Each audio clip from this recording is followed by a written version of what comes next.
Oke, di part terakhir ini saya akan menjelaskan bagaimana kita bisa menilai status gizi dewasa gitu ya. Seperti saya katakan bahwa status gizi di masa dewasa ini sangat penting sekali gitu ya. Apabila status gizi pada masa dewasa bisa dijaga dengan baik, maka di masa lansia juga bisa terhindar dari beberapa masalah kesehatan, terutama dari penyakit degeneratif. Oke, di Peraturan Menteri Kesehatan Nomor 41 ya, di sini dijelaskan untuk menilai status gizi dewasa usia lebih dari 18 tahun itu menggunakan indikator yang disebut dengan indeks massa tubuh atau IMT. Rumus perhitungan IMT yaitu berat badan dalam kilogram kemudian dibagi tinggi badan kuadrat dalam meter ya. Jadi jangan lupa karena kita satuan tinggi badan kan sering menggunakan sentimeter ya. Itu harus diubah dulu menjadi meter kemudian dikuadratkan baru nanti dibagi dengan berat badan. Kemudian hasilnya kita klasifikasikan ya. Ini klasifikasi dari tahun yang sama dari Depkes ya di tahun 2014. Apabila hasil perhitungan IMT itu kurang dari 17, satuannya kilogram per meter kuadrat, maka masuk kategori sangat kurus ya, status gizi sangat kurus atau kekurangan berat badan tingkat berat. Kemudian IMT 17 sampai kurang dari 18,5, status gizi kurus, status gizi normal apabila IMT 18,5 sampai 25, overweight apabila status gizi lebih dari 25 ya, jadi start 25,1 sampai 27, dan IMT lebih dari 27 atau start 27,1 masuk kategori obesitas ya. Jadi klasifikasi IMT di negara kita masih menggunakan klasifikasi ini. Kan tetapi sebenarnya hasil penelitian yang terbaru gitu ya, ada klasifikasi IMT yang berdasarkan WHO Asia Pasifik ya. Bisa kita lihat di sini ya, IMT atau BMI.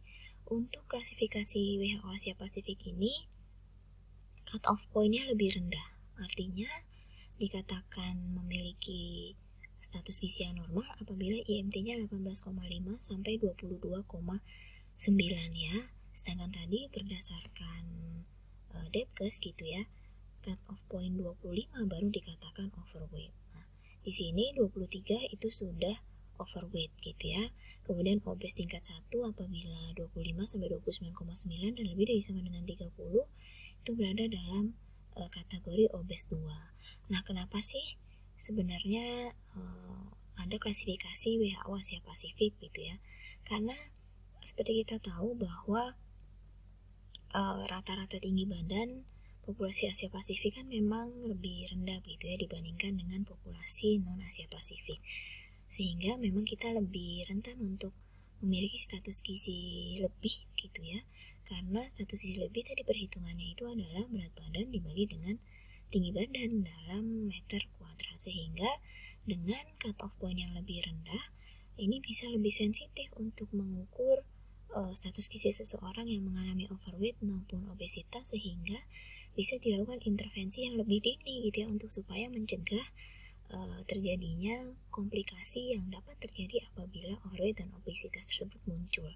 Jadi menurut saya lebih bagus ya menggunakan cut off point ini, karena kalau menggunakan cut off pointnya Indonesia mungkin baru IMT di atas 25 baru kita baru overweight gitu ya, baru dilakukan penanganan, apalagi belum masuk kategori obes. Tetapi dengan menggunakan cut off WHO Asia Pasifik ini ya, 23 itu sudah masuk overweight at risk gitu ya, sehingga walaupun IMT masih 23 ya, atau sudah di 23, ini sudah bisa kita lakukan intervensi, terutama kita di penurunan berat badan ya, supaya tidak terjadi komplikasi kesehatan akibat overweight dan obesitas. Ini ada satu artikel juga ya yang menunjukkan bahwa ternyata kriteria IMT yang terbaru ya untuk kelompok Asia ini suitable atau cocok digunakan untuk screening overweight, untuk supaya bisa mencegah terjadinya metabolic syndrome atau gangguan metabolisme pada kelompok lansia di Jepang gitu ya. Walaupun ini sebenarnya pada kelompok lansia, tetapi sebenarnya apabila pun kita aplikasikan atau kita gunakan ini pada kelompok dewasa, seperti tadi saya katakan, itu bisa mendapatkan kelompok orang dewasa yang berisiko overweight dan obesitas sehingga bisa dilakukan penanganan yang lebih dini ya. Teman-teman apabila mau membaca lebih lengkap bisa masuk ke web ini ya, full text-nya, dan kemudian membaca lebih lengkap lagi. Oke, kemudian untuk menilai status gizi dewasa kita juga bisa menggunakan indikator yang lain ya.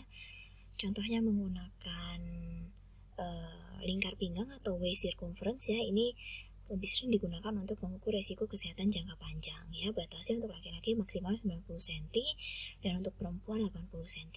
Kemudian bisa juga menggunakan RLPP, rasio lingkar pinggang panggul, walaupun ini sekarang sudah jarang dilakukan ya, atau jarang digunakan. Yang lebih sering digunakan adalah waist circumference. Tapi untuk RLPP ini juga bisa digunakan laki-laki, rasio maksimalnya 1 dan perempuan 0,8. Jadi ini membandingkan lingkar pinggang dan juga lingkar panggul. Kemudian indikator terakhir yaitu bisa juga menggunakan lingkar lengan atas atau lila dengan cut off point 23,5.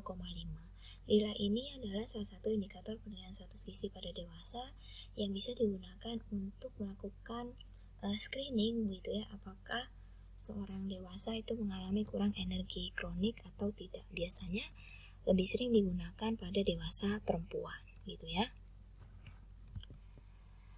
Kemudian ini ada satu tambahan gitu ya mengenai gizi dewasa, di mana ternyata ditemukan terjadi kesenjangan kesehatan pada beberapa kelompok dewasa. Yang dimaksud kesenjangan di sini adalah ada beberapa kelompok dewasa yang berasal dari etnis maupun ras tertentu itu lebih beresiko atau lebih rentan gitu ya mengalami masalah-masalah yang berkaitan dengan gizi, atau di sini bisa juga disebut nutritional injury gitu ya. Beberapa contoh yang disebutkan di sini sebagai contohnya misalnya untuk peningkatan tekanan darah gitu ya, ditemukan 50% itu lebih tinggi pada etnis African American dibandingkan dengan kelompok kulit putih, Hispanik dan juga Asia ya. Kemudian untuk diabetes ini juga lebih rentan atau lebih tinggi ditemukan pada kelompok Mexican American females atau kelompok perempuan dewasa yang berasal dari etnis Mexican American ya, dibandingkan dengan perempuan pada kelompok kulit putih ya. Begitu juga dengan obes di sini, ternyata lebih sering ditemukan atau lebih banyak ditemukan pada dewasa yang berasal dari kelompok kulit hitam gitu ya. Jadi kesenjangan kesehatan ini tentunya juga bisa dilatar belakangi atau disebabkan karena beberapa hal yang disebut sebagai social determinants of health ya. Ini di slide selanjutnya saya paparkan bahwa perbedaan resiko kesehatan yang berkaitan dengan gizi atau health disparities tadi itu bisa terjadi karena adanya social gradient ya, perbedaan kelas sosial begitu, kemudian tingkat stres yang biasanya juga lebih tinggi pada etnis tertentu yang bisa menyebabkan juga lebih beresiko terhadap beberapa kondisi ya, yang sangat erat kaitannya dengan stres itu biasanya adalah peningkatan tekanan darah tinggi ya, atau peningkatan tekanan darah. Kemudian social exclusion, pekerjaan ya, unemployment ini tentu berkaitan juga dengan tingkat ekonomi ya. Kemudian juga bisa berkaitan dengan peningkatan stres pada lingkungan kerja.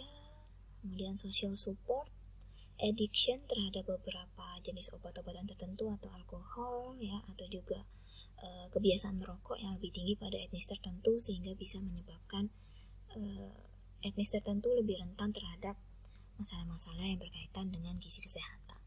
Kemudian food ya, ini yang menjadi fokus kita bahwa tentu berbeda etnis itu juga akan memiliki perilaku atau kebiasaan makan yang berbeda. Mungkin kita nggak perlu berbicara etnis ya untuk tahu contoh yang lebih jelas. Sebagai contohnya, misalnya kita atau teman-teman yang tinggal di Surabaya ya, pola makannya atau kebiasaan makannya tentu akan berbeda dengan teman-teman yang mungkin berasal dari Jawa Tengah atau berasal misalnya dari Padang gitu ya. Itu sudah sangat terlihat jelas, sehingga antar provinsi saja ya, atau antar kota bahkan, itu bisa terjadi kesenjangan gizi kesehatan yang juga cukup signifikan ya. Teman-teman bisa coba juga bandingkan, misalnya kita bandingkan mungkin prevalensi terjadinya stroke dengan karakteristik pola makan di beberapa wilayah di Indonesia. Kira-kira wilayah mana sih yang karakteristik konsumsi makanannya itu kayak lemak gitu ya, tinggi lemak, terutama lemak jenuh gitu ya, sehingga memang nanti akan juga lebih beresiko untuk mengalami stroke atau obesitas dan lain sebagainya ya. Jadi itu yang menjadi fokus utama kita. Kemudian transportation ini mungkin juga berkaitan dengan tingkat aktivitas fisik ya, karena semakin maju moda transportasi yang ada itu juga mempermudah manusia. Tapi negatifnya itu justru bisa mengurangi tingkat aktivitas fisik ya. Penurunan tingkat aktivitas fisik seperti tadi yang awal saya katakan itu bisa mengurangi energi expenditure ya, mengurangi pembakaran energi, sehingga bisa meningkatkan keseimbangan atau bisa mengarah ke pembentukan keseimbangan energi positif yang semakin lama bisa berdampak ke terjadinya overweight dan juga obesitas ya. Jadi itu untuk materi gizi dewasa. Jika teman-teman ada pertanyaan bisa langsung disampaikan ke saya di kelas Zoom atau melalui WhatsApp group, atau bisa juga melalui komen di video YouTube ini. Terima kasih sudah mendengarkan. Wassalamualaikum warahmatullahi wabarakatuh.